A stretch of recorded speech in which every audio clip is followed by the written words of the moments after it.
Welcome to Chaos, Courage and Coffee, the podcast for anyone who's felt like on the outside I'm holding it together, but inside I'm struggling.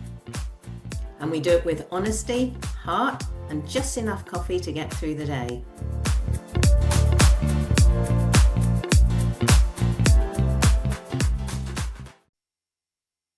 Hello and welcome back to Chaos, Courage and Coffee.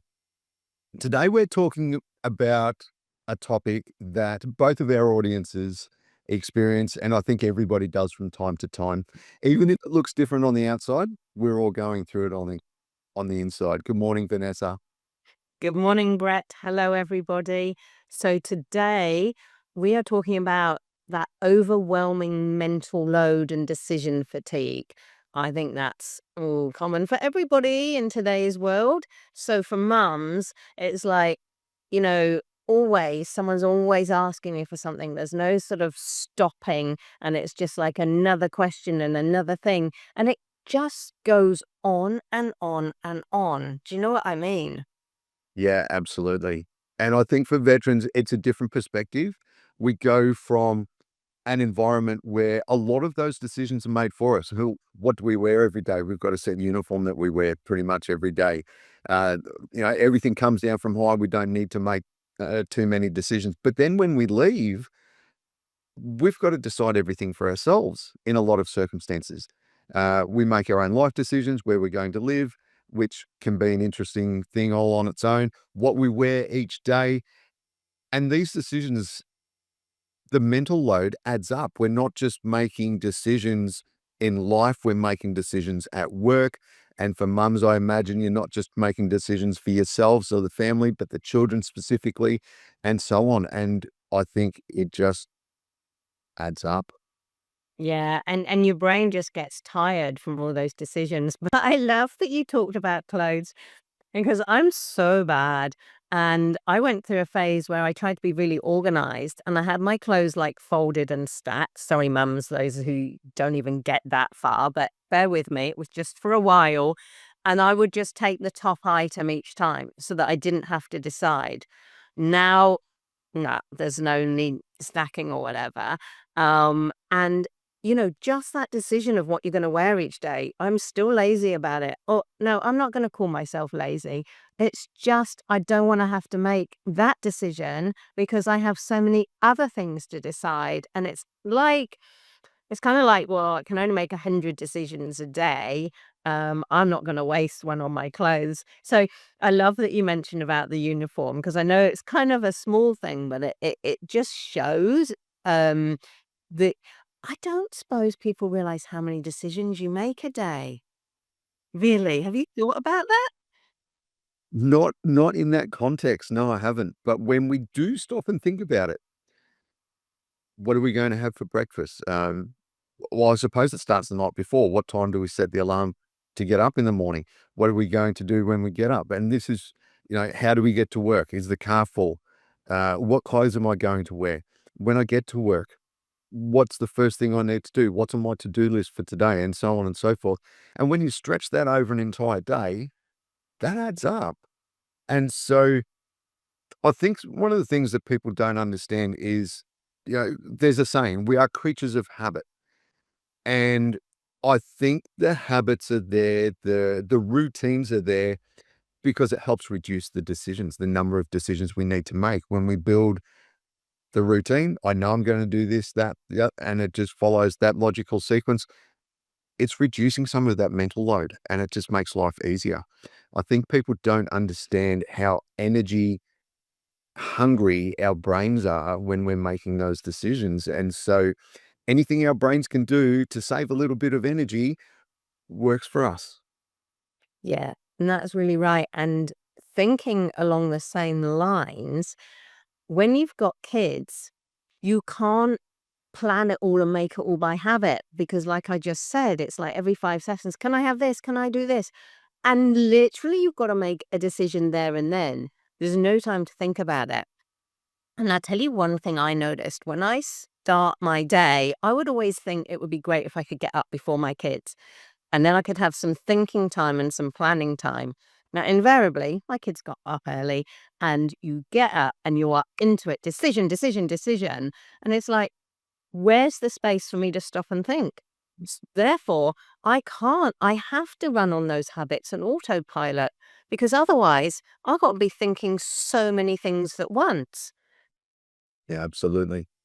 So how then, if we've got so many decisions to make and our brain naturally takes shortcuts, we build routines, we become creatures of habit, as I've mentioned, what can we do to help manage some of these things?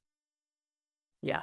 So, like I kind of alluded to just now, planning is really important. Now, I can't plan in the morning because my morning starts like on the go. So, you perhaps need a timer planning. And it's because, as you say, the habits you need to, in knowing in advance means you haven't got to make a decision. So, when your child says, "Can I do this? Can I do that?"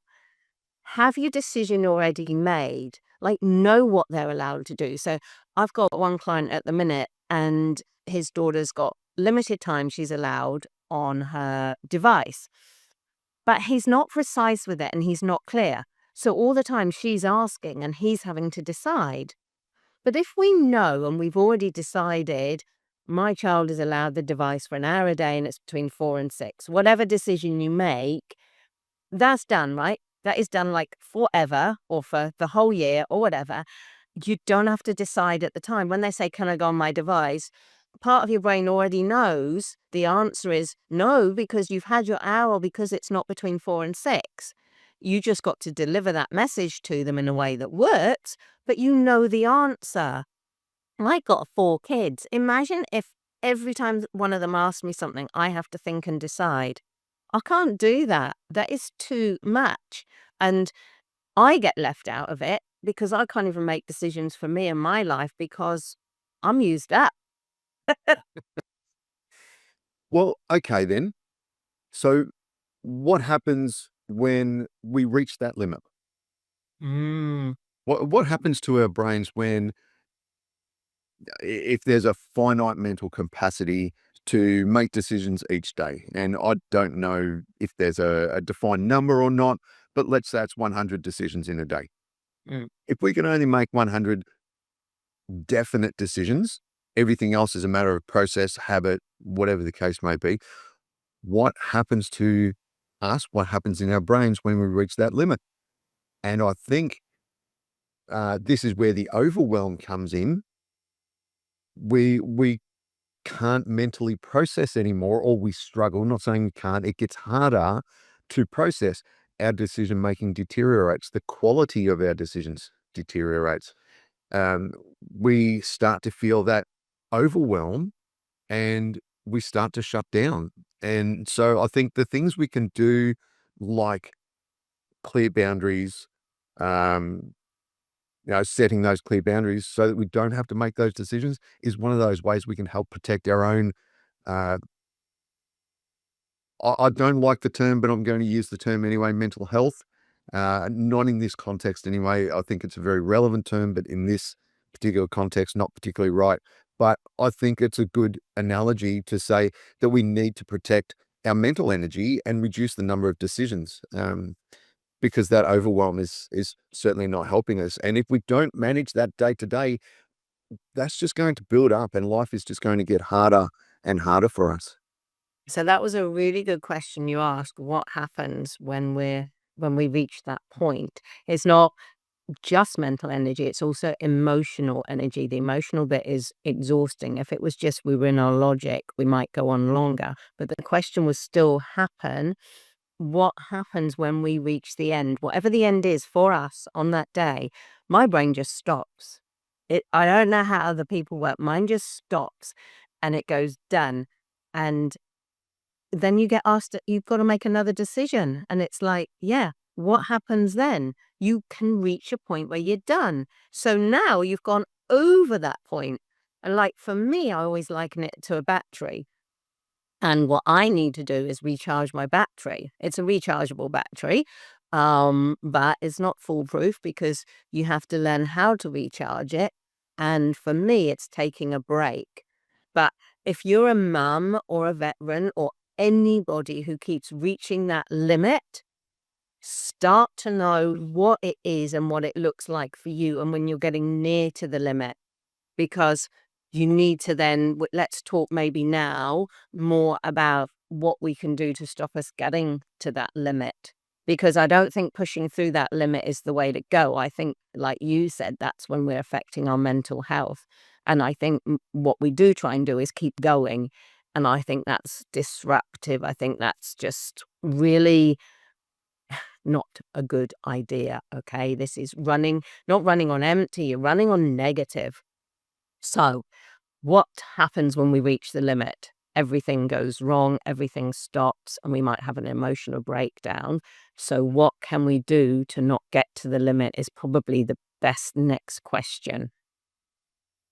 Before we go and answer that, I just want to point out that when we're at that limit, we're also snappy. We get grumpy. Not only are we not making good decisions, we don't respond well to those around us. So if we're already at that point and we're not responding well, it's not just ourselves, we're impacting the lives of our loved ones, the people around us as well, which of course is never going to be good either. So Well, I think you've got a good point that people who perhaps don't realize they're at the limit, you're just highlighting that's what the limit looks like. And you're right, maybe we should have talked about what does it look like. I'm assuming people know when they're at the limit, but snappy, grumpy, and all of those things you've said and more is being at your limit. So let's first, awareness of that is you at your limit. This overwhelm, this burnout, that's the limit. yeah, I think so are we getting or crossing over between a daily limit and a long-term excess? So when we start talking about burnout, those sorts of things, okay, obviously that's a longer term issue, but it is a symptom of we've been doing this too long. Yes. What about the day to day? Yes. Um, The cumulative effect, isn't it? yeah, absolutely. And it's not always something when we're talking about burnout or chronic fatigue or these other things. It is I think you're in a deficit. I think your word is right. We're obviously in a deficit, and our body, our brain needs to recharge. It needs time to catch up and recover. Yeah. It's like a physical illness. If you overuse your muscles in the gym too much, they get very sore. Well, we can see that, and well, we don't see it so much, but we can certainly feel it. And we stop working out in the gym for a period of time until the muscles recover. Our brain is another example of that, and we need to treat it in the same way. So I'm sure most people are aware if you spend a really long day working, doing a lot of things. I was working until 8 o'clock the other night for different reasons, getting stuff done. I had to do that several late nights of mental load. I got to the end of it and I just said, I can't anymore. I need to stop and do something completely different, walk away from the computer and those sorts of things and just do something different. And I think having some of those healthy routines, whatever that looks like for you, time away, things that are less mentally draining, a little bit of recharge, whether it's exercise, meditation, yoga, whatever it is for you, just walking the dog or playing with the dog, even those little things can help recharge you a little bit each day, and take care of ourselves. Yeah, I'm glad you mentioned it's a cumulative effect because what's happening with mums is it's not, as I said, not just the mental, it's the emotional energy because they're struggling with their kids' behavior, which gets really frustrating. Yep. So what I always say to my mums is they're kind of at this level, level here, and it only takes one more thing and they kind of go over the top. And so what we do is we bring that level down so they've now got space between that and because we're never constant or consistent, we need a little bit of space between this. If we're always running at this level, we're always close to kind of losing it or whatever. We're always close to our limit, which in itself is exhausting. So we bring that down so we got a little bit of breathing space. So what else can we do to bring that down or manage this overwhelm each day? So we've talked already about doing something different. We've talked about setting boundaries, reducing the number, taking steps to reduce the number of deliberate decisions we need to make each day, habits and routines and those sorts of things. Is there anything else we can do? My one big thing that I think is going on in today's world is people try and take on too much and they believe they should be capable of it. Um, we do have amazing brains and super capacity, but we just keep pushing it more and more and more. And what we're trying to achieve is beyond what we're able to. But rather than accept that and reduce it, we still keep thinking we can do it. And we've just overloaded ourselves. And as I say, it's really about your thinking. You can't do that much. And you think you can't reduce it, but you actually absolutely can. So that would be my first thing is stop trying to do too much, you know? And rather than work out, the long way of doing that is work out what you can cut out in life, right? Mhm. Believe me, that way takes a long time as you cut out a bit and you think you've achieved it. No, I'm still doing too much. You cut out a bit more.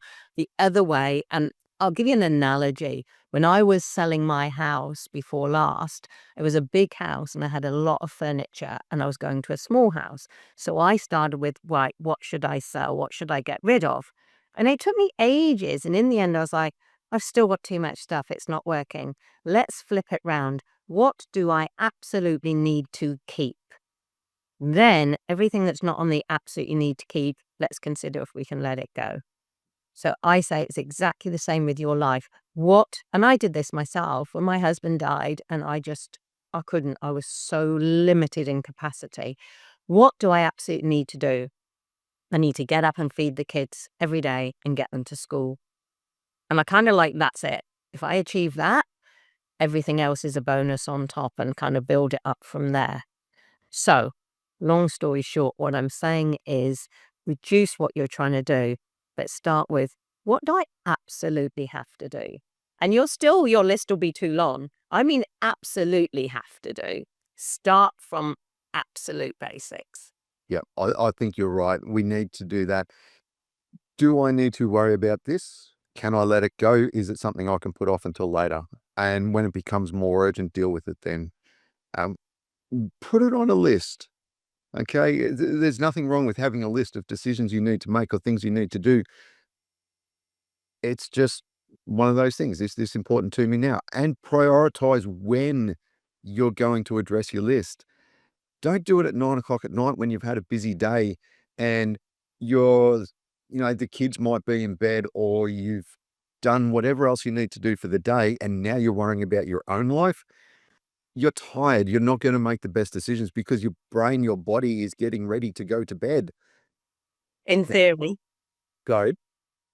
In theory, you're supposed to be getting ready to go to bed, and some people wind up at that time of day and start making decisions. And because I was gonna say, I'm the morning person. My brain's on fire in the morning. Some people are night people, and their brain's on fire. But maybe another podcast should be how to make sure you get a good night's sleep. Because I might have words with those people who are like, "Yay, I make all my decisions at night because I'm wide awake." Have I had a I think that's a good idea, and how to get a good night's sleep. I think, side note, um, I think we're chronically underslept these days. Oh, We are. and there's a lot of evidence to say that, yeah, we don't do it well, but it's not a good time to be making decisions for everybody out there. Don't make your big decisions late at night. They're not the best ones. Do it when your mental energy is at its peak, which for most people, according to circadian rhythms and science and all those sorts of things, is typically in the morning. All right. It's not a no was fast. All right. Well, another one is delegating, which for mums, we're particularly bad at this. We think we can be and should be super mum, and we try and do everything. And in fact, I just did I had a chat, kind of like a podcast with a colleague, and it was about mum guilt because we see all the other mums. We got the baking mum, the sewing mum, the crafting mum, and we're like, oh, I can do this, I can do that, I can do the other. It's like, no, you can't do everything and you can't be super mum. So start delegating. If you really it's still on your list after everything I've said, and it's still there, can you delegate some of these things? Yeah, absolutely. Hey, look, we don't have to be perfect. Nobody expects us to be perfect. Other people might put on the front of being perfect, but I guarantee you there's something going on in the background that they're not perfect and ending your life. All right. So good enough Yeah.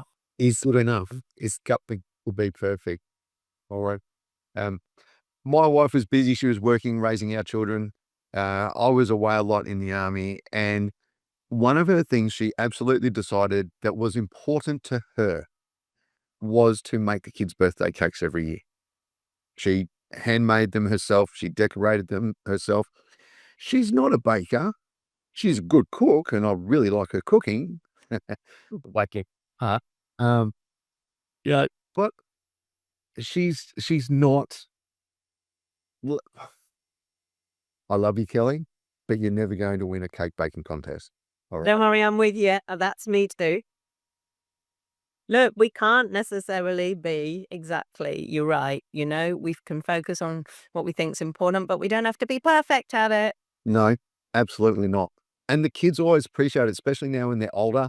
Um, it's those little things you do that you make an effort for. It doesn't have to be perfect.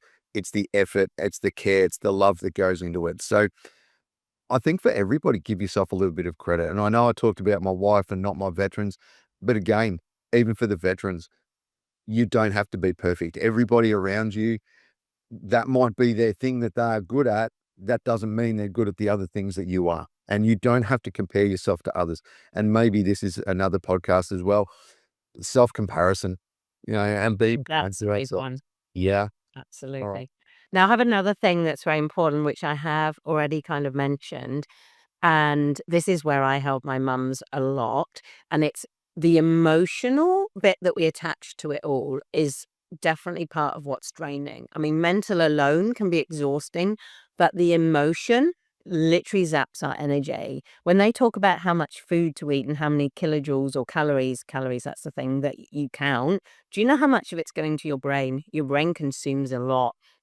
So reducing the emotional bit. So particularly when you're a mum, you attach a lot of emotion to what you're doing, like the not being perfect, or my kid's having a tantrum, and then it starts like, oh my God, I must be a bad mum. All of that. Your kid's just having a tantrum. But no, we've exhausted ourselves because we're thinking about it, we're feeling guilty about it, and we add all this emotional stuff. And that is exhausting. So try to be, and I know that's easy for me to just say it here, but this is what I help mums with. Try to be a little bit more removed about that and not emotionally involved, because that is exhausting for you. Absolutely. Not every decision has meaning or needs to have meaning. Sometimes a decision just needs to be made, make the decision, do this or that. Let's go with this one. With it. Yeah. And that's the end of it. What are we going to have for dinner tonight? Well, an easy way to resolve that is to sit down and do a meal plan at the start of the week or fortnight or whatever. And Oh, that's planning again, Brett. Good on you. sorry. But then we've got it done. We do the plan once. It informs our shopping list. We don't need to think, oh, what do we need? What don't I need? Those sorts of things. It helps reduce the decision at the end of the day when you're tired around what am I going to eat tonight? What am I going to have with it?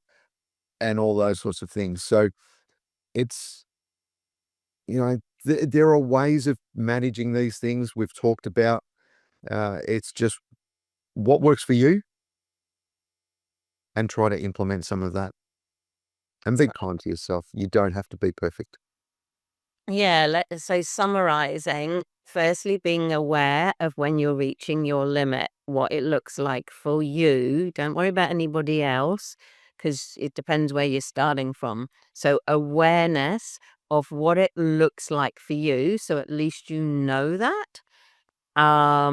We've also said planning and habitual predeciding, if that's a word. That's probably a better word for that. But just knowing what you're going to do and say ahead of time saves you making decisions. Yep. What else did we say? Parking lot. Okay, so do I need to make this decision now today?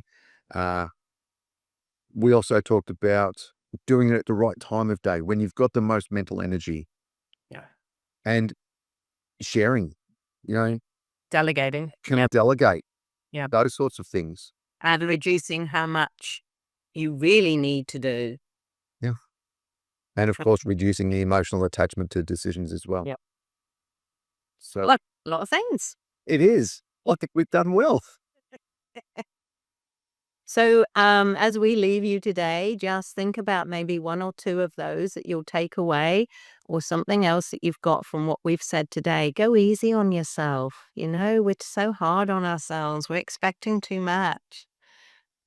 Absolutely. And if every decision feels heavy, it's because you're carrying them alone for too long. Share the load, lighten the load.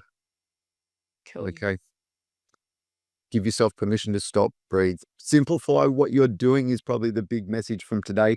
Simplify it down, choose what actually matters, and move forward from there. Cool. Thanks, Brett. Good conversation. Thank you, Vanessa. And take care, everybody. See you next time.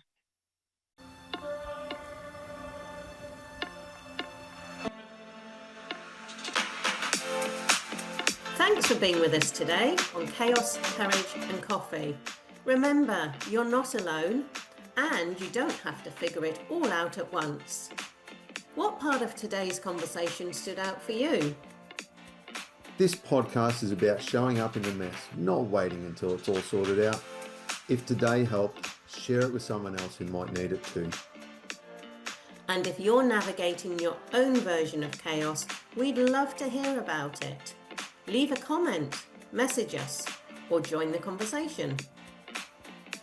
We'll be back soon with more honest talk, less pressure, and just enough courage to get through whatever's next.